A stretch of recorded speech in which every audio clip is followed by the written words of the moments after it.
All students, class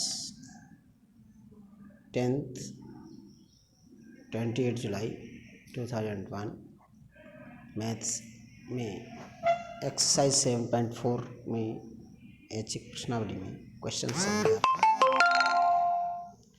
इस question में आपको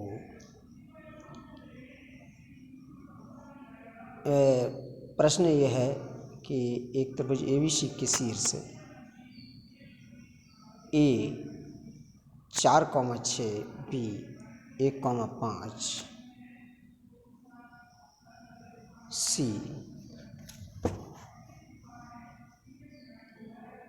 C और तीनों भुजाओं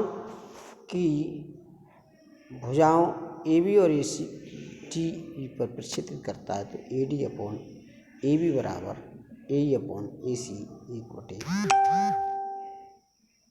जो है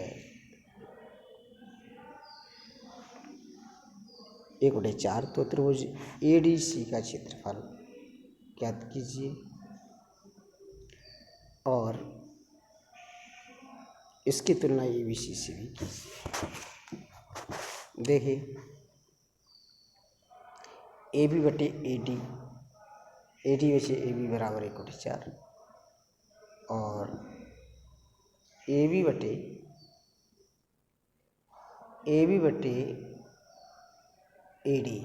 बराबर 1/4 AB/AD बराबर 1/4। अब देखिए 4/1 AB/AD करेंगे तो 4/1, यानी कि इनको दोनों को जोड़ेंगे तो ये आपका आ रहा है। इसको जोड़ने पर ये आपका सॉल्यूशन यहाँ आ गया। अब इसमें मध्य बिंदु तीनों के ये जो त्रिभुज बना है इसके मध्य बिंदुओं के निर्देशांक ज्ञात करेंगे। क्या करेंगे? मध्य बिंदुओं के निर्देशांक ज्ञात। इस त्रिभुज का क्षेत्रफल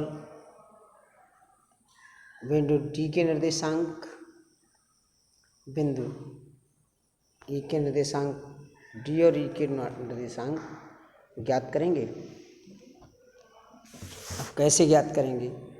ये आपका इसमें दिया हुआ है। x1 वो सूत्र लगेगा आपका किस किस बिंदु से। देखिए ये दो बिंदु हैं, इन बिंदुओं से ये D का निर्देशांक ज्ञात होगा x1 + x2/2 y1 + y2/2।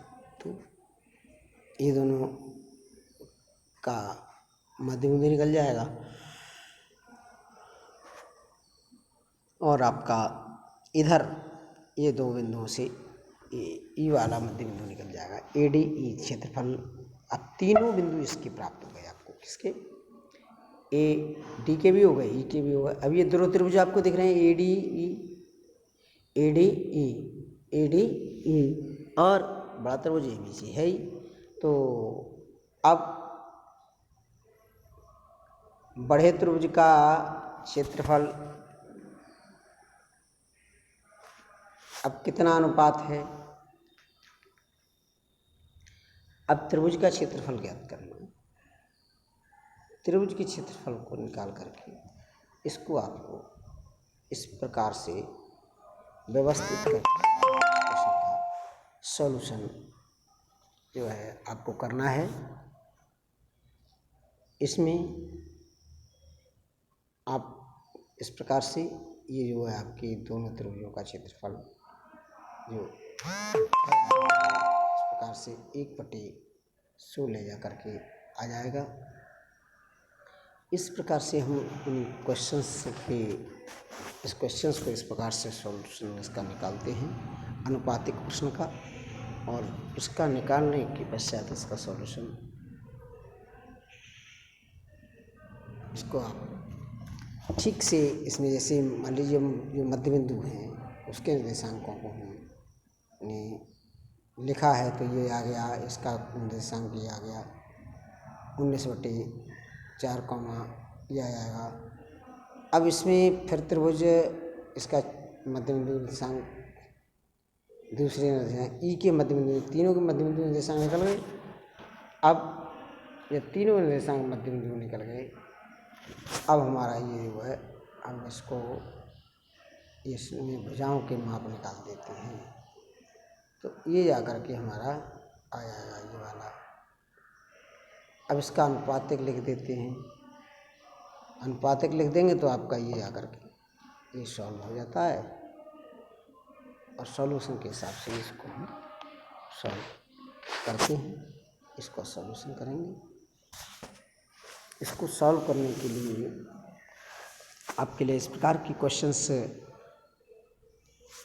जो है दिए गए हैं, इनको आप करेंगे। बड़े क्वेश्चंस हैं थोड़े से, और बड़े क्वेश्चंस को हमें किस प्रकार से करना है वो इसमें दिखाया गया। क्रिया वही है, सब में मध्य बिंदु निर्देशांक निकालने हैं, क्षेत्रफल निकालना है। तो इस प्रकार से आप इसको कर सकते हैं, समझ सकते हैं, और इसको जो है थोड़ा सा प्रयास करेंगे तो आगे के क्वेश्चंस जो ऐसे आपके हैं, त्रिभुज के शीर्ष दिए हैं, केंद्र के त्रिभुज के निर्देशांक निकालने हैं। तो केंद्र के त्रिभुज के केंद्र के निर्देशांक का सूत्र मालूम है आपको? त्रिभुज के केंद्र के निर्देशांक का सूत्र होता है x1 + x2 + x3/2 3 y1 + y2 + y3/3। ये आपके त्रिभुज का जो है केंद्र के निर्देशांक होते हैं। इसे आप तो सूत्र ही है। अब x1 x2 y2 x1 y1 x2 y2 x3 y3 ये दिए हैं अगर बिंदु, तो वही सूत्र ही आपका जो है मान हो जाएगा। तो इस प्रकार से उसके जो है ज़्यादा कोई प्रॉब्लम आपको आने वाली नहीं है। ठीक है, इसको इस तरह से आप सॉल्यूशन करेंगे और सॉल्यूशन के पश्चात उसको सॉल्व करते रहेंगे और इसको भी इस प्रकार से हल कर लेंगे।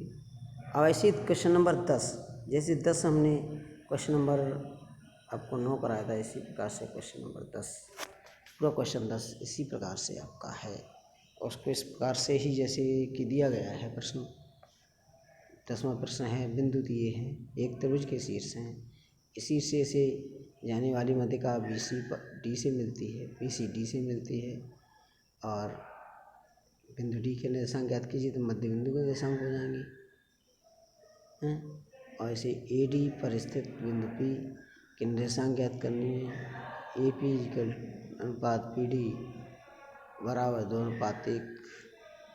अब आपको इस प्रकार से ये प्रश्न आपके सॉल्व हो जाएंगे। अब इसका 3-4 पार्ट दिए हैं, तो इनके जो रेशियो है माध्यिकाओं का वो V और CF इस प्रकार बिंदु हैं कि Q और R के निर्देशांक ज्ञात करना है। तो VQ अनुपात QE 2:1 और CR अनुपात R बराबर 2:1। तो इस प्रकार से ये जो है आपका अनुपात निकाल लेंगे। माध्यिकाओं का सर्वनिष्ठ होना तो त्रिभुज के केंद्रक कहलाते हैं। केंद्रक को माध्यिका 2:1 में विभाजित करती है। ठीक है, तो त्रिभुज के केंद्रक के निर्देशांक हो जाएंगे। अब इस प्रकार से आप ये प्रश्नों को हल करेंगे, सॉल्व करेंगे, और सॉल्व करने के पश्चात कापी उत्तर पुस्तिका पर करेंगे।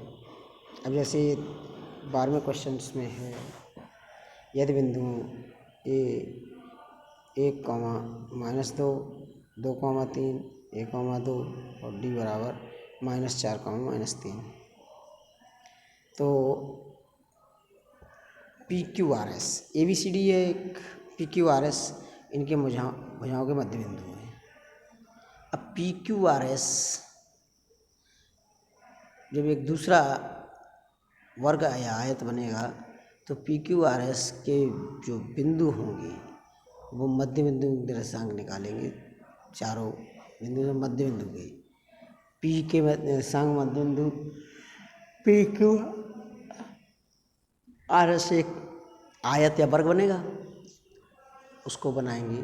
उसके बाद उनके निर्देशांक मध्य बिंदु के निर्देशांक से निकाल लेंगे। जब मध्य बिंदु निर्देशांक से आप ज्ञात हो जाएंगे तो उनके थ्रू जो है क्या करेंगे, फिर फिर क्या करना है, तो फिर इस प्रकार से समांतर चतुर्भुज है, समांतर चतुर्भुज है, समांतर चतुर्भुज है, ए का मान भी आपका ज्ञात हो जाएगा। ठीक है, इस प्रकार से सॉल्व करेंगे।